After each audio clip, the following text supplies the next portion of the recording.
اس زمانے میں اللہ تعالیٰ نے یہ کام زندگی بنانے کے لیے دیا ہے. ایک تو ہماری مجلسوں میں جمنے کی عادت.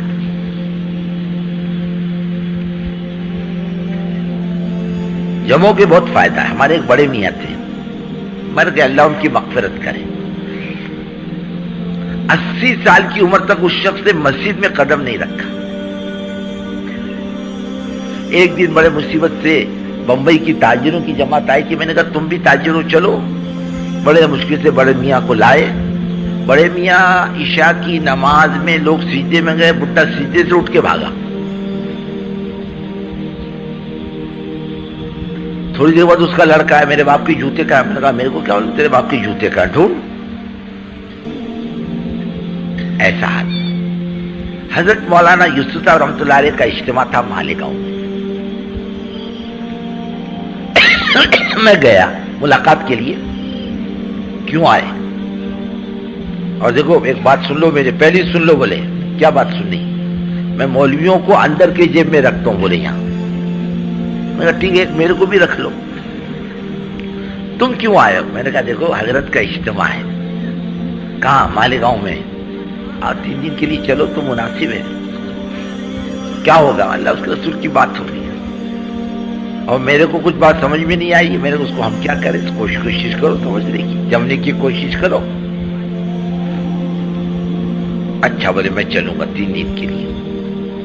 پھر وہ کھانے کا ڈبہ, وہ پان کی تو کیا بولتے ٹوکری چھوٹی سی, یعنی پوری دنیا بڈھا لے کے چلا. اب اس کو لینے کے لیے گئے. پیسنجر چلتا تھا پونا سے. اس زمانے میں کیا گاڑیوں کا کوئی انتظام تو تھا نہیں. 1-2 بوگی کر لی تھی من مار تک. 2:30 بجے چھوٹتے, 3 بجے چھوٹتی تھی اس زمانے میں. پیسنجر بمبئی سے آتی تھی. اب ہم لوگوں نے ٹکٹ لے لی تھی, بوگی کر لی تھی. میں نے کہا چلو بڑی میاں گاڑی کو صرف آدھا گھنٹہ باقی, گاڑی آنے والی ہوگی. آتا ہوں. ڈبہ بھر کے لیا اور سب پان کا انتظام کیا. اب بھائی سے گلے مل کے رو رہا, بیٹے سے گلے مل کے رو رہا. میں نے کہا اے اللہ, یہ مرے گا تو بڈھا کیسا مرے گا سمجھ میں نہیں آتا. گھر سے نکلنے کو تیار. بیٹے کے گلے لگ کے رو رہا. بھائی میں نے کہا نکلو, جلدی کرو, گاڑی چھوٹنے کا ٹائم ہوگا. میں تم کو چھوڑ کے جاؤں گا, نہیں تو کہ تم کو کاٹنے کو لے جا رہے. بڈھا اتنا رو رہا گھر کے اندر. بڈھا نکلا, بڑے مشکل سے نکلا. اور نکل ایک کمال کیا اس بڈھے نے. بیٹے سے کہہ دیا میرے کو کھانا یہاں لا کے کھلا دینا, چائے یہاں پلا دینا, میں باہر نہیں جاؤں گا مجلس سے. تمام مجلسوں میں بڈھا جمع رہا. دوسری دن اتوار کے دن میرے کو کہا حضرت سے ملاقات کراؤ گے؟ میں دیکھ لو بھائی, ہو جائے تو ہو جائے. اور تو معاملہ بڑا مشکل ہے, قوم مانتی نہیں کسی کا. ایک مولوی صاحب کو مولانا یوسف رحمۃ اللہ علیہ کا جبہ امامہ پہنایا کہ جانے میں آسانی ہو. دوسرے مولوی صاحب کو اور ان کے آگے پیچھے 8-10 آدمی رکھے. مولانا یوسف رحمۃ اللہ علیہ کو پیچھے کیا کہ لوگ کم سے کم ان سے مسافہ کریں, حضرت تخت پر پہنچ جائے. ارے قوم کہاں مانتی. لوگوں نے وہ مولوی صاحب کو جبے قمبے سمیت اٹھا کے پھینک دیا اور قوم حضرت پر ٹوٹی. کا معاملہ تو ایسا چل رہا. بولے دیکھو ملاقات ہو جائے تو بہت اچھا. چلو اب کہتے حضرت بیعت کے لیے لوگ جمع ہو رہے تھے. بیٹھ جا, کیا ہو رہا؟ میں نے کہا تم بھی بیٹھ جا, دیکھو کیا ہو رہا, تم بھی کر لینا. پھر حضرت نے بیعت سے پہلے تھوڑی بات چیت کی ہے. اس کے بعد میں وہ رسیاں پھیلا دی, بھائی پکڑ لو اسے. بولے میں بھی پکڑوں. میں نے کہا پکڑ لیا. بڈھے نے پکڑ لیا. اور اللہ والوں کا تعلق بڑا کام آتا ہے, نسبت بڑی کام آتی ہے.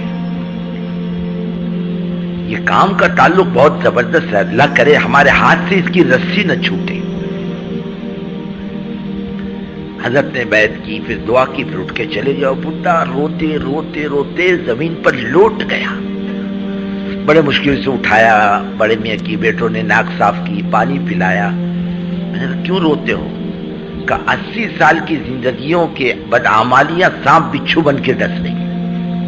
اب میری عمر 80 سال کی ہو گئی. موت کب آئے گی بھروسہ تھوڑی. مر جاؤں گا, میرا کیا ہوگا؟ میری 80 سال کی عمر. لیکن اللہ تعالیٰ نیتوں پر راستے کھولتے ہیں. بڑے میں نے حج بھی کیا اور پھر ہمارے لوگوں کے ساتھ بڑودہ کے اجتماع میں بھی آئے. 1968 کی بات. حضرت جی کا انتقال ہوا. ہمارے دوسرے حضرت جی رحمۃ اللہ علیہ کے زمانے میں بڑے میاں کے واپس آئے منگل کے دن.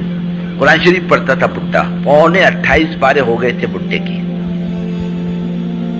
منگل کے دن 28 پارے یا بدھ کے دن پڑھے, اور پڑھانے والے سے کہا میری طبیعت ٹھیک نہیں اور میں ابھی گھر جاتا ہوں, کل زندگی باقی رہی تو 28 پورے کر لوں گا. اس عمر میں 90 سال کی عمر میں. اور دوسرے دن بڑے میاں کا جنازہ پہنچا, جبکہ جماعتیں کام کرنے کے لیے اکٹھا ہو گئی. بڑے میاں کا جنازہ آ گیا, لیکن بڈھا لے کے گیا کچھ نہ کچھ. جمنا یہ خیر کی بات ہے, اس لیے کہ اللہ کے یہاں کچھ قبولیت کی گھڑیاں ہوتی ہیں,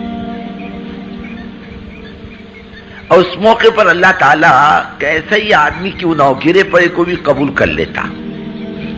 ایک تو جمنا سے کرو, جمو گے نا بھائی, یہ بھاگو گے ادھر ادھر.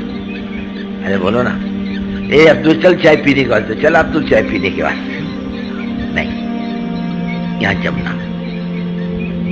دوسرے, ایک دوسرے کی تشکیل کرنا, بات سمجھانا, یہ کمائی سمجھو اپنی. یہ مجمع کس کا ہے؟ تشکیل کا. کمائی اپنی. دیکھو یہ پنڈال ہے, یہ ایک زبردست کمائی کا میدان ہے, اس کو معمولی مت سمجھو.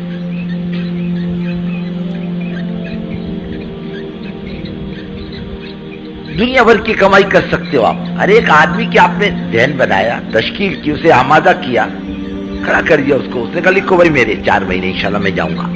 اور دیکھو ایک بات کا خیال رکھو, اس مجمع میں چلے کی تشکیل مت کرنا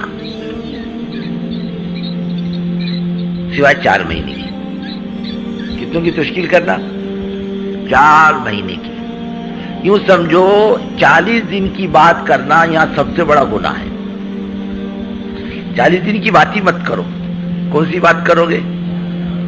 کرو گے نا ڈٹ کے؟ ڈرو گے تو نہیں؟ ارے یہ تو گھبرا کے بول رہے نہیں. ارے کرو گے نا تشکیل 4 مہینے کی ڈٹ کے. ہاں, اور دیکھو خذوا بالموت حتی یرضى بالحمى, موت کا ڈر دکھاؤ تو بخار پہ راضی ہو جاتا ہے.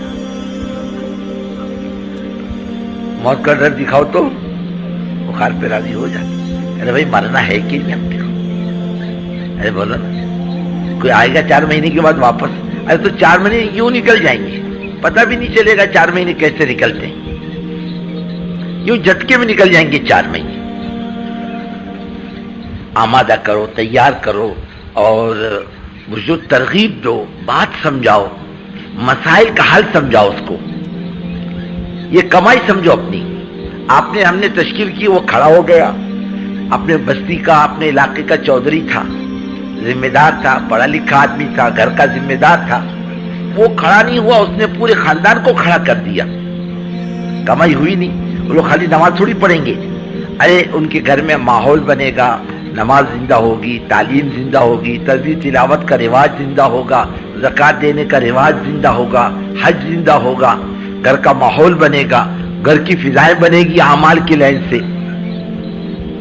یہ کمائی اپنی. یہاں ایک مرتبہ پربھنی میں پرانوں کا جوڑ تھا, ہم لوگ رات کی بس سے آئے, فجر کی بات کی مجلس تھی. ایک آدمی کہاں سے آیا واللہ اعلم, میں بھی نہیں جانتا. وہ آیا, بولے 10 منٹ میرے کو دو بات کرنے کے لیے. وہ امی صاحب کہنے مولوی صاحب آپ جانتے؟ میں بھی نہیں جانتا. تم جانتے؟ بولے میں بھی نہیں جانتا. کوئی جانتا ہے اس کو؟ بولے نہیں جانتا, کوئی نہیں جانتا ہم میں سے. یہ ہے کون, کہاں کا؟ بولے فلانی بستی کا آیا, انجینئر کہتا اپنے آپ کو. اس نے اپنی تبلیغ میں لگنے کی تاریخ سنائی کہ میں صحیح آدمی, گھومنے پھرنے والا. ایک مرتبہ منمار کے قریب ایک بستی میں اجتماع تھا, بہت پرانی بات, اجتماع تھا. اجتماع میں ہم لوگ گئے تو وہاں پر اسٹیشن پر یہ بیٹھا تھا گاڑی کے انتظار میں. اس زمانے میں منمار سے ایک امرتسر ایکسپریس 4-4:30 بجے چلتی تھی, اور ایک شام کو 9 بجے پنجاب. بس دلی کی یہ 2 گاڑیاں. پنجاب میں تو کیا جگہ ملتی, میں امرتسر کے انتظار میں بیٹھا تھا. آئے تبلیغ والے سلام. تو اس زمانے میں کون 4 مہینے دیتا تھا؟ بولے 4 مہینے کی جماعت بنی. اور بولے تم نے بات کی اور میری پکڑ کے جا, تو بھی 4 مہینے پیدل. کہاں جانے کا؟ بولے جماعت میں. جماعت کیا چیز ہوتی ہے؟ بولے ساتھ چل, تجھے پتہ چلے گا. بولے میرا ٹکٹ وکٹ کہاں گیا پتہ نہیں، تبلیغ والوں نے لگا دیا پیدل جماعت منماڑ سے دلی. اب میں بھی گھومنے پھرنے والا آدمی تھا، لگ گیا ان کے ساتھ، بس زندگی بن گئی میری کمائی ہو گئی.